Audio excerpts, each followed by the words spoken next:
নারী নিয়ে 2 এএসআই এর অশ্লীল নৃত্য তদন্ত কমিটি।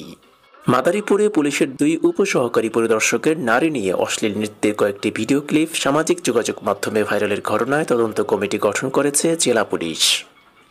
শনিবার বিকালে বিষয়টি নিশ্চিত করেছেন পুলিশ সুপার মোহাম্মদ সাইফুজ্জামান। এ সপ্তাহের মধ্যে তদন্ত কমিটির প্রতিবেদন পেলেই বিভাগীয় মামলা করা হবে বলেও এসপির দাবি।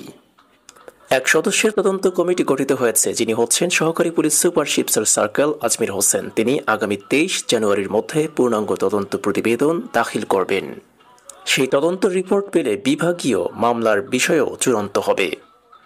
জানা যায়, মাদারীপুর জেলার রাজৈর থানায় 2 উপসহকারী পুলিশ পরিদর্শক মোহাম্মদ হাবিবুর রহমান ও স্বপন অধিকারীর 4টি ভিডিও ক্লিপ গত 15 জানুয়ারি সামাজিক যোগাযোগ মাধ্যমে ভাইরাল হয়েছে।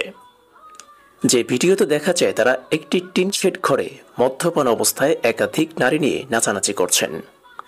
একই কক্ষে এক নারীকে জড়িয়ে ধরে কোলে নিয়ে চুমু খাচ্ছেন। এ সময় সিগারেটের ধোঁয়া উঁচিয়ে গানের তালে তালে উল্লাস করছেন।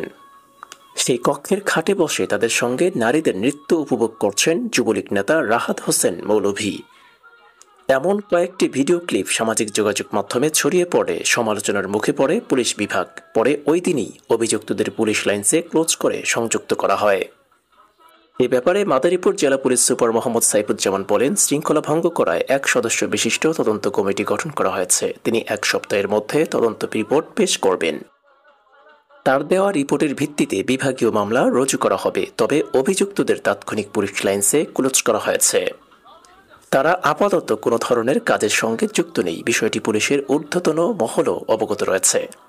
সম্মানিত ভিউয়ার্স, পরবর্তী আপডেট পেতে চাইলে চ্যানেলটি সাবস্ক্রাইব করে পাশে থাকা বেল আইকনটি প্রেস দিয়ে আমাদের পাশেই থাকুন। আসসালামু আলাইকুম।